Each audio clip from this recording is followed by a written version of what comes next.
Andrés Manuel López Obrador cumple este domingo un año como presidente de México, cargo al que llegó con una arrolladora mayoría prometiendo un cambio de ciclo que acabaría con la corrupción y la violencia. Sin embargo, ambos objetivos se le resisten, mientras le surgen desafíos como las amenazas estadounidenses o la llegada del expresidente boliviano Evo Morales. AMLO, como le ha bautizado la prensa mexicana, ganó las elecciones presidenciales del 1 de julio de 2018 como abanderado de Juntos Haremos Historia, una coalición de izquierda capitaneada por su Movimiento de Regeneración Nacional, Morena. Se impuso con un 53%, sacando más de 20 puntos a su rival inmediato, el panista Ricardo Anaya.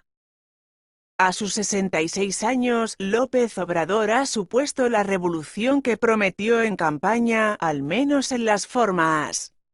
Así, ha abandonado Los Pinos, residencia habitual de los presidentes mexicanos, para instalarse en un apartamento de 300 metros cuadrados que ya existía en el Palacio Nacional con su mujer, Beatriz Gutiérrez, y su hijo, Jesús, cuando éste termine el curso escolar.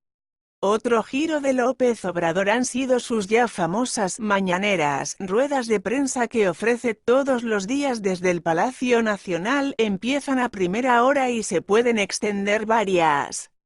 Las usa para realizar anuncios y aclaraciones tanto de él como de sus ministros, y para responder a las preguntas de los periodistas.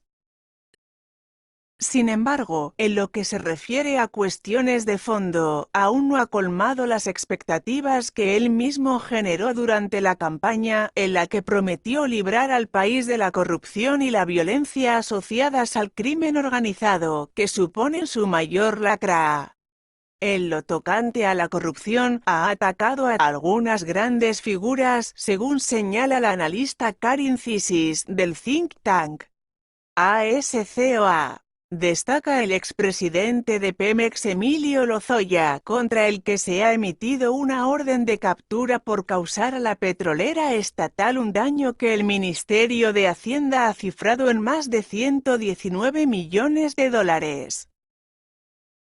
Pese a ello, apunta Cisis, hay preocupación porque la administración de AMLO no está haciendo lo suficiente en términos de construcción institucional, de despejar el camino para mejorar el Estado de Derecho, de modo que en el futuro pueda haber un cambio real en la lucha contra la corrupción. Ovidio Guzmán y los Levarón. En cuanto a la violencia, López Obrador había prometido una batería de medidas para pacificar México, que iban desde amnistías a pequeños delincuentes, aquellos que no tuvieran poder de mando en las organizaciones criminales, a la creación de una fuerza unificada. De momento, ha creado la Guardia Nacional, integrada por militares y policías que han superado un proceso de selección y un entrenamiento específicos con el propósito de ser la fuerza de choque contra el crimen organizado.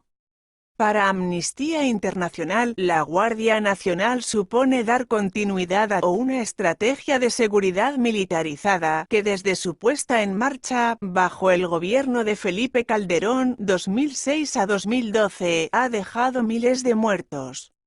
Cisis indica, no obstante, que por ahora la Guardia Nacional no se ha utilizado para su objetivo original, sino que López Obrador la ha enviado a la frontera para cumplir el acuerdo migratorio firmado con Estados Unidos. La crisis de seguridad que sufre México tuvo su apogeo el pasado 17 de octubre, cuando los uniformados localizaron y detuvieron a Ovidio Guzmán, hijo de Joaquín El Chapo Guzmán, antiguo líder del cártel de Sinaloa, en un operativo en Culiacán que acabó con su liberación por la fuerte respuesta de los narcos. López Obrador ha reconocido que este ha sido uno de los momentos más difíciles de su primer año de gobierno. Fue una guerra breve, la más breve en la historia, una guerra de 4 horas, ha dicho, defendiendo que se actuó bien, porque lo más importante fue cuidar la vida de las personas. La masacre de los LeBaron fue otro de esos momentos. El 4 de noviembre, hombres armados interceptaron a esta familia de mormones estadounidenses cuando viajaba entre Chihuahua y Sonora, acabando con la vida de 13 de ellos, incluidos menores de edad.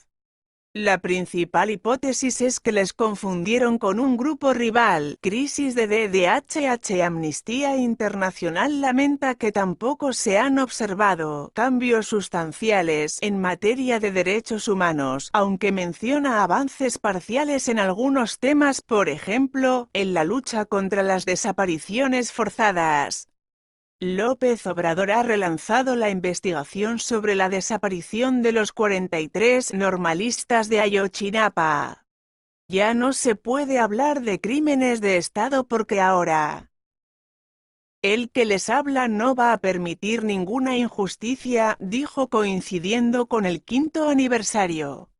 La ONG ha señalado entre los problemas más urgentes la erradicación de los feminicidios. Entre el 1 de enero y el 30 de septiembre se habían registrado 748 víctimas, con un promedio mensual al alza, y no se distinguen ni en el corto ni en el medio plazo medidas concretas que permitan acabar con la impunidad.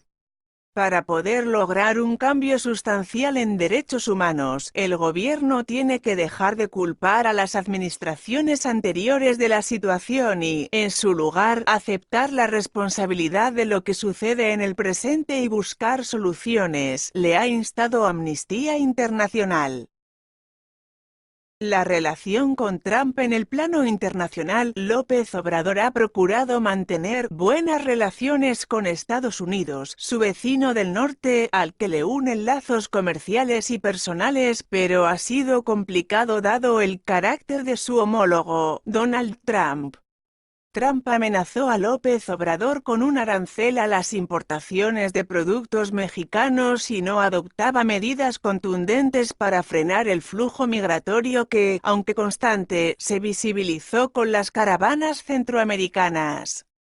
Finalmente, AMLO cedió a un acuerdo migratorio que permite a los solicitantes de asilo esperar la respuesta de la administración estadounidense en territorio mexicano y le obliga a blindar la frontera común.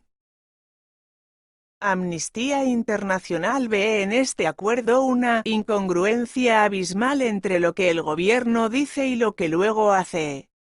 Promete un trato más humano a las personas migrantes y en necesidad de protección internacional, pero manda a la Guardia Nacional a perseguirles y detenerles, ha criticado. Las tensas relaciones bilaterales han sufrido un nuevo envite por la decisión de Estados Unidos de calificar de organizaciones terroristas a los cárteles de la droga, lo que en un escenario extremo le permitiría lanzar un operativo militar en México. López Obrador se ha negado a que su vecino le limpie el país, pero Trump confía en que termine accediendo. López Obrador también ha tenido complicado desplegar su política de no injerencia, por la cual no ha reconocido a los autoproclamados presidentes de Venezuela, Juan Guaidó, y Bolivia, Gina Ináñez, y ha dado asilo político a Morales. Aunque AMLO está intentando centrarse en la política nacional, de vez en cuando el resto del mundo se lo impide, apunta Cisis. La analista de ASCOA considera que la importancia que el mandatario mexicano da a los asuntos domésticos es precisamente la clave de que, a un año de asumir el cargo, mantenga una gran popularidad cercana al 70%, se pasa gran parte del fin de semana viajando por el país, yendo a distintas ciudades y hablando directamente con la gente. Por eso, muchos de sus simpatizantes se sienten escuchados, explica.